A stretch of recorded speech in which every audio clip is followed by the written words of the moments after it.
Hello bachcho, let's read the question. Question say that 1 mole each of monatomic, diatomic and triatomic gases are mixed. Cp by Cv for the mixture is option A 1.40, 1.428, option C 1.67, option D none of these. Discuss करते हैं। तो यहाँ पे इस question को करने के लिए की कॉन्सेप्ट क्या हो जाएगा? क्वेश्चन का की कॉन्सेप्ट हम लोग यहाँ पे क्या यूज करेंगे? जैसे कि मान लेते हैं कि कोई एक गैस है, ओके, जिसका अगर हम लोग सीवी के वैल्यू मान लेते हैं कि ये है CV1 और दूसरा गैस है वो है CV2 और तीसरा गैस है CV3। ओके, अब इसका अगर हम लोग मान लेते हैं कि N1 मोल लिए हैं, इसका हम लोग अगर N2 मोल और इसका अगर हम लोग ले रहे हैं N3 मोल, तो यहाँ पे अगर CV ऑफ द मिक्सचर अगर हमें निकालना हो तो ये फॉर्मूला क्या होता है? ये होता है N1 CV1 plus N2 CV2 plus N3 CV3 और upon N1 plus N2 plus N3, N1 plus N2 plus N3। इस बेसिस पर हम लोग इस क्वेश्चन को इजीली सॉल्व कर सकते हैं। अब हमारे पास जो दिया है कि 1 मोल, ठीक है, तो यहाँ पे N1 is equal to N2 is equal to N3। ये वैल्यू क्या दिया है? ये दिया है 1 मोल। उसके बाद बोल रहा है कि मोनो एटॉमिक गैस है, डाई एटॉमिक है और ट्राई एटॉमिक है और हमें Cp बाई Cv चाहिए। तो हमें सबसे पहले Cv फॉर मोनो एटॉमिक, जिसको मान रहे हैं हम लोग CV1, इसका वैल्यू किसके बराबर होता है? ये होता है 3R/2। ओके, यहाँ पे CV2 ये डाई एटॉमिक के लिए, इसका वैल्यू किसके बराबर होता है? ये होता है 5R/2।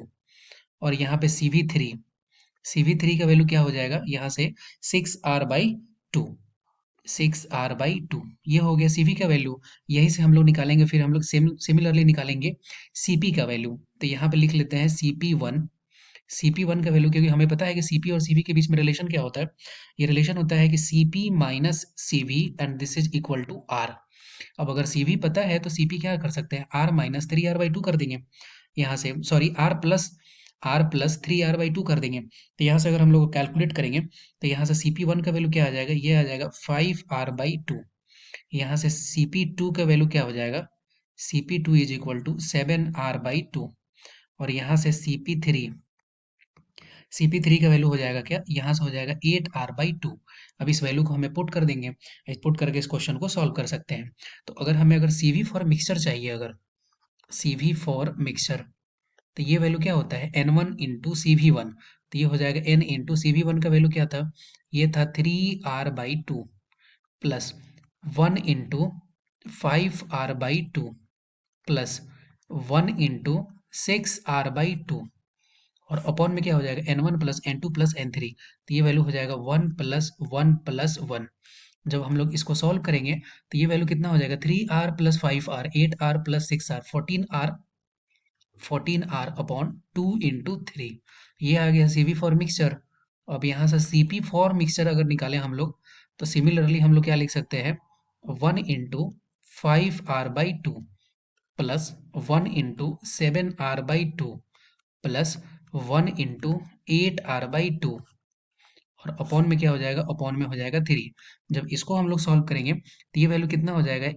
5 प्लस 7 12 हो गया, 12 प्लस 8 20 और अपॉन 2 इंटू 3।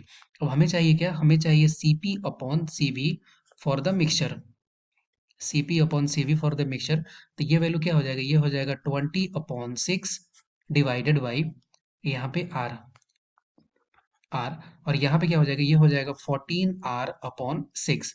तो 6 से 6 कैंसिल हो गया, R से R कैंसिल हो गया, तो ये वैल्यू कितना आ गया? ये आ गया 10/7। तो यहाँ से आ गया CP upon CV for mixture और ये वैल्यू कितना हो जाएगा? 1.42। अब यहाँ अगर ऑप्शन देखें तो 1.428। ओके, तो कौन सा ऑप्शन सही हो गया? यहाँ पे हो गया option B is the right answer of this question. I hope you will be understood it well. Best of luck, thank you.